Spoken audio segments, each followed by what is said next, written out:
Hi, today I'm going to do a quick play of a Saturn game that I've really been enjoying recently. Today it's going to be Layer Section. So this is a Taito arcade machine originally, with a great port onto the Saturn soon after it came out. Pretty good shmup.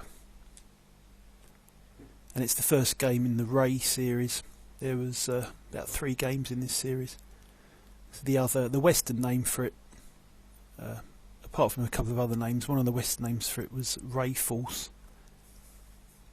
Then you had Ray Storm and Ray Crisis, all had similar gameplay, but the subsequent 2 after this were in 3D polygonal graphics. So we're on normal difficulty.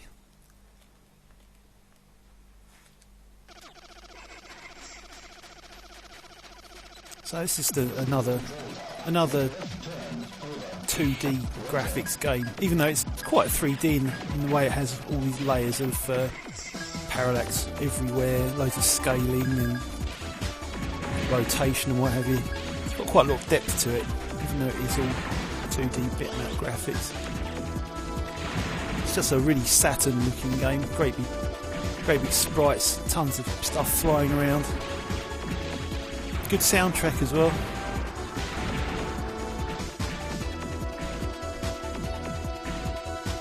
So the main gameplay features for this game are the lock-on system.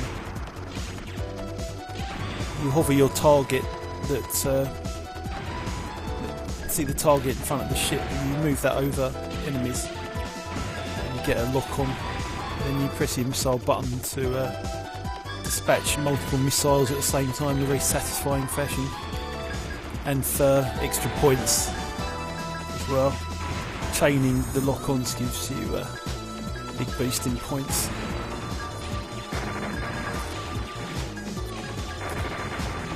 Not all the enemies are lock-onable, some of the flying enemies aren't, and they can range from being lock-onable when they first appear, and then they move out of your lock-on plane. You have to shoot them with the main gun. You've got 2 types of power-up in this game, which you may have seen, those little floating pyramid icon type things. You've got one to improve your missile ability and one to improve the power of your main gun. A very cool game. Does of course come with being a Saturn shoot 'em up, comes with tape mode, but just for the convenience of recording this on my capture device, I'm doing it horizontal orientation at the moment. You do get a much longer playfield obviously in tape mode. It's the ideal way of doing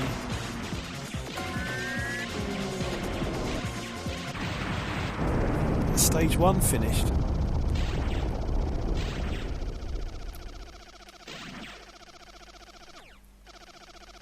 So yeah, it's fairly simple gameplay.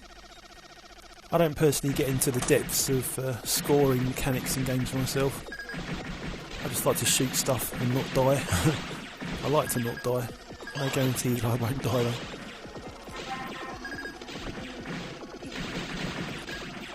I'm quite new to this commentating and recording gameplay, so you will see me die quite a lot. It does take quite a lot of concentration to do both these things at the same time. By no means an expert at this game in the first place. I haven't even finished it yet actually. I have got to the last stage. I can get to the last stage when I'm really concentrating, but it really ramps up in difficulty on the last stage. It's fairly easy up until that point.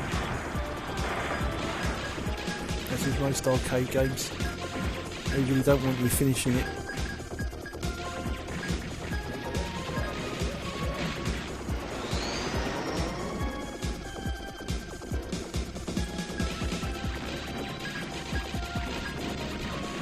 So the main kind of thing you have to balance up in this game is, as I was saying earlier, is it best to kill an enemy with a lock-on when they first appear, or is it best to let them come into their attack pattern and shoot them with your main gun.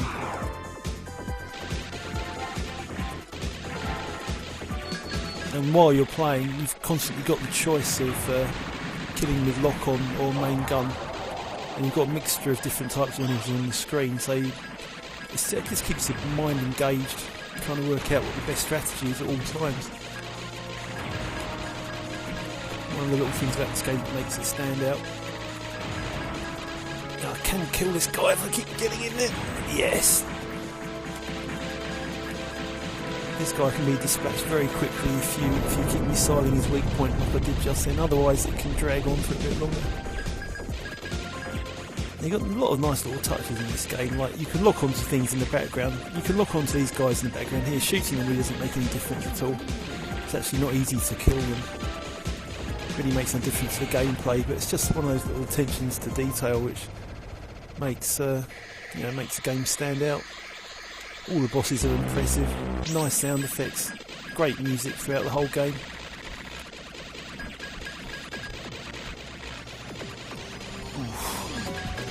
Whoosh.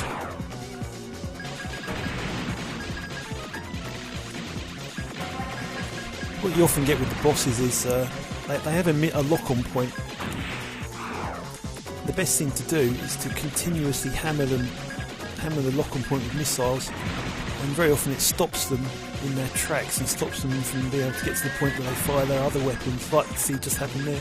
He was just going to charge up with his green lasers. This is his real vulnerable point here. You've just got to keep hammering that centre part with missiles. He's going to do the homing lasers. And there you go, I cancelled his homing laser attack there just by doing missiles. Let's see if we can do that again. Yes. I think I'll be dispatching him pretty quick now. There we go. Stage 1 finished. Another great thing about this game is the transitions between the stages. You always get a nice little animation. In this case we're going to plummet down to this planet, this Earth-like planet below us.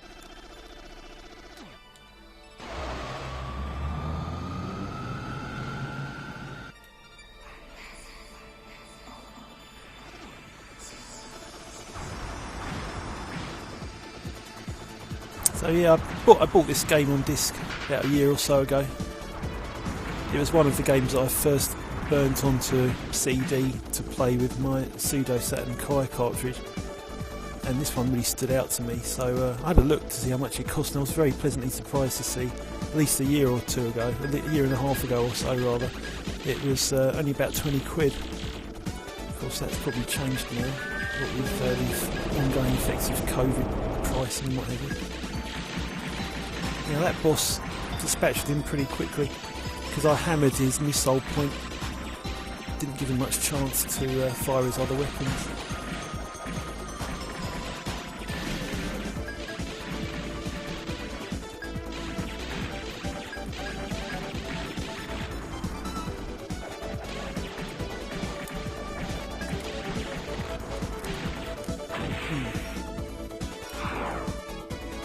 Also hammering the continues, as you can see.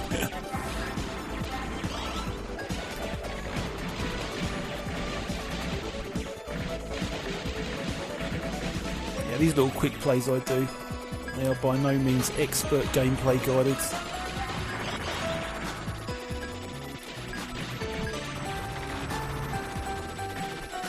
As you can see, my main gun is quite considerably more powerful looking at the moment.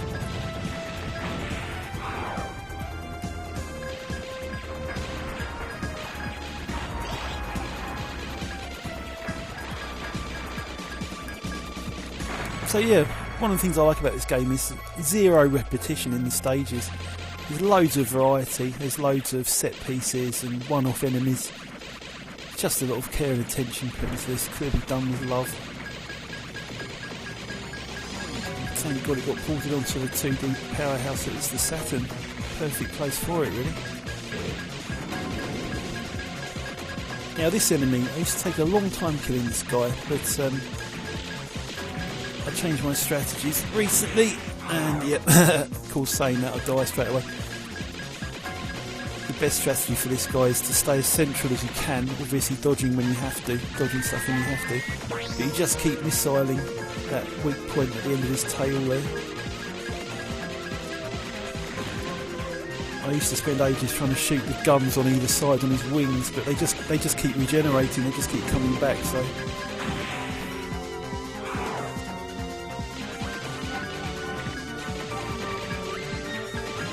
Oh yeah, and don't die.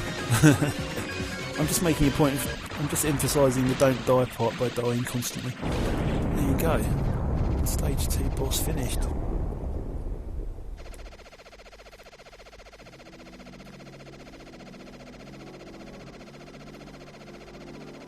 Down to 1 remaining credit.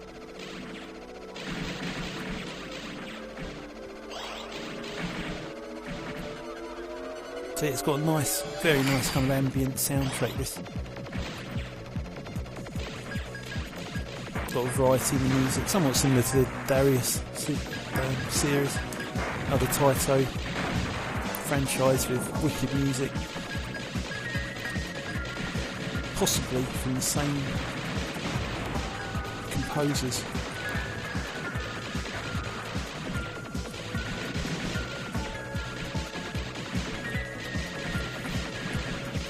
What do I love about the Saturn? Well, when I first got the Saturn, I didn't know what to expect, as is often the case with some of the consoles I've got which I didn't own when they first came out.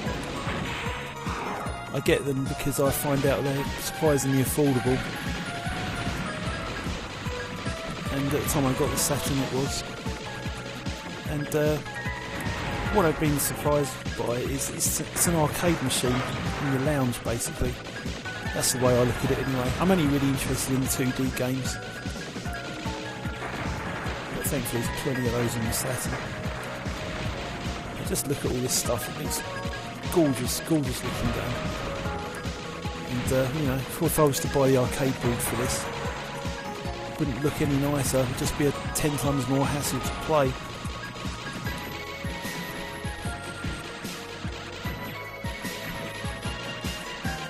So the Saturn really is like an arcade machine for your lounge. Get an optical drive for it and optical drive emulator for it, and you're laughing really. Never a dull moment.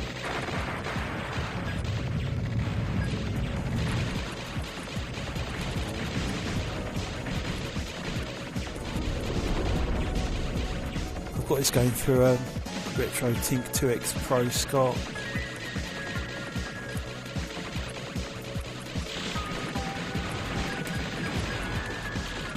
Is serving me very well for my consoles at the moment. Although it doesn't process composite, which is a bit of a bugger. Got my eye on the RetroTink 5X. Might get it one day. Extremely expensive at the moment though. It'd be nice if it comes down in price a bit, or they find a cheaper way of shipping it to the UK. RetroTink 5X, you've got to add, I'm not joking, you've got to add another £100 onto the cost for customs duty and shipping. It'd be nice if they could find a cheaper way of shipping it. Stage 3 boss cleared. That boss reminds me a lot of one of the bosses from the Sapphire shmup on the PC Engine CD-ROM, that Hudson. I'm not going to try and pronounce the first word of the name, Ginkeki or something like that. I'm pretty sure they borrowed the idea for the Sapphire boss from this game, which came out a year or two earlier. Love the effect of these flying over these skyscrapers. It's so very simple but very effective. Reminds me of that Sega arcade Thunderblade, the helicopter, and they do the buildings in exactly the same way there. And you're flying over them. Whoosh. These guys fire some major missiles. Turn it left and right.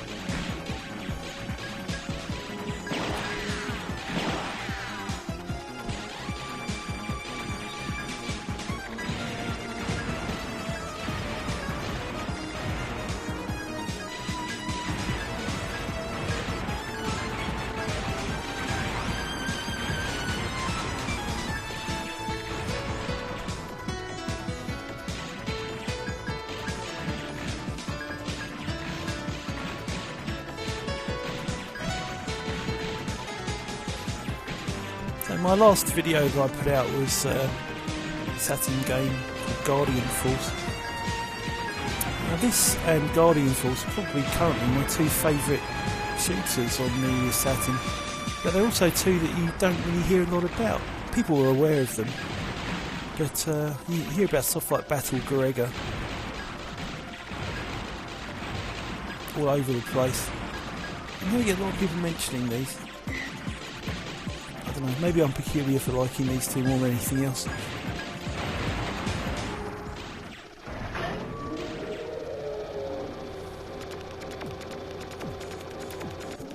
Stage 4 boss. This guy can be tough. You've got to memorise his patterns. And you've got to be good at dodging when he does his homing lasers.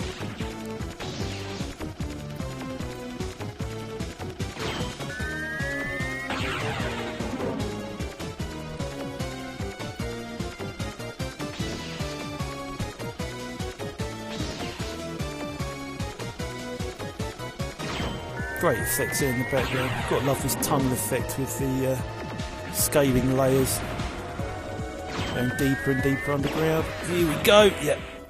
Immediate death. Immediate death. There's a little quick play of layer section. Great game, and if you're into collecting physical media, look out for this one as quickly as you can, because it's still on the cheaper end of Saturn shmups. Well, I hope you enjoyed that. I will see you again soon.